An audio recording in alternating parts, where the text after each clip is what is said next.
જય Shri Krishna. Good morning. કેમ છો બધાય? મજામાં ને? આજે વાત કરીશું એક 14 વર્ષની દીકરીની, જે અનિરુદ્ધાચાર્યજી જે છે મહારાજ, એમને લોકો રાધે રાધે ગુરુજી એમ કહે છે માઇક લઈને. એટલે 14 વર્ષની દીકરી જે હિન્દીમાં વાત કરે છે ગુરુજી હારે કે ગુરુજી મેં મરવાની બહુ કોશિશ કરી, ગળે ફાંસો લગાવ્યો, ઉપરથી કૂદીને પડી ગઈ, મરવાની કોશિશ બહુ કરી પણ હું મરી નહીં અને મારે મરી જવું છે એમ.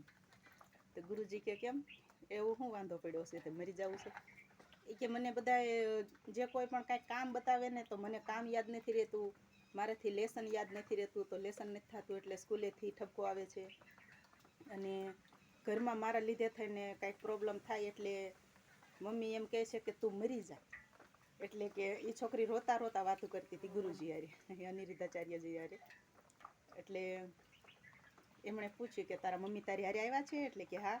પછી એના મમ્મીએ જ્યારે માઇક લીધું એટલે મમ્મીએ એમ કીધું કે ગુરુજી જેવું આ દીકરી કહે છે એવી મને કાંઈ ખબર જ નથી, અને કે મને તો આજ ખબર પડી કે આને આટલા બધા મરવાના પ્રયત્નો કર્યા છે એમ. એ કે ધાબા ઉપરથી જ્યારે પડી એને તો મરી જ જવું હતું, પણ કે મરી નહીં અને હું હાજી થઈ ગઈ દવાખાને લઈ ગયા. એટલે પછી કે મને પૂછ્યું કે તું કેવી રીતે પડી ગઈ? કે હું મારો પગ લપસી ગયો એટલે હું પડી ગઈ એમ કરી અને એણે બાનું બતાવી દીધું. અને કે ગળે ફાંસો ખાધો ને તે કે દોરી ઢીલી થઈ ગઈ એટલે કે ગળે ફાંસો ન આવ્યો. એટલે એ દીકરીને 14 જ વર્ષની ઉંમરમાં એટલું બધું એમ કે ઓલું થઈ ગયું હતું કે નફરત થઈ ગઈ હતી જિંદગી પ્રત્યે. પછી એક વખત એના ક્લાસમાં એવું બન્યું હતું કે ટીચરે, જે એમની મેડમ હતી ભણાવવાવાળી શિક્ષિકા બેન, એમણે ઘરે ફોન કર્યો કે તમારી દીકરી આજ વોશરૂમમાં ગઈ હતી પછી મોડી ક્લાસમાં આવી હતી એમ.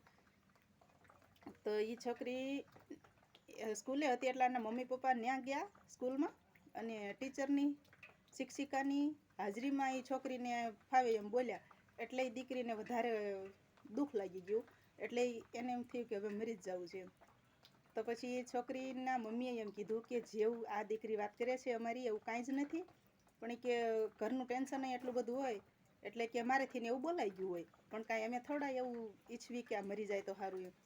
એટલે જો કોઈ પણ અત્યારે 13-14 વર્ષની દીકરી હોય, દીકરા હોય, તો મા બાપે એટલું ખાસ ધ્યાન રાખવું જોઈએ કે એમને બને ત્યાં સુધી ટોર્ચર ઓછું કરવું જોઈએ.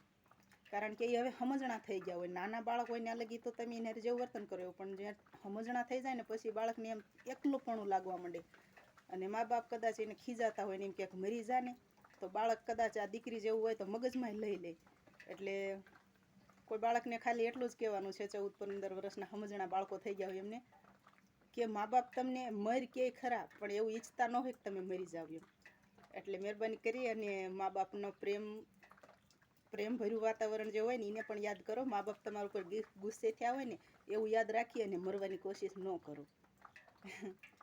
અને મા બાપને થોડુંક કંટ્રોલ રાખવું જોઈએ.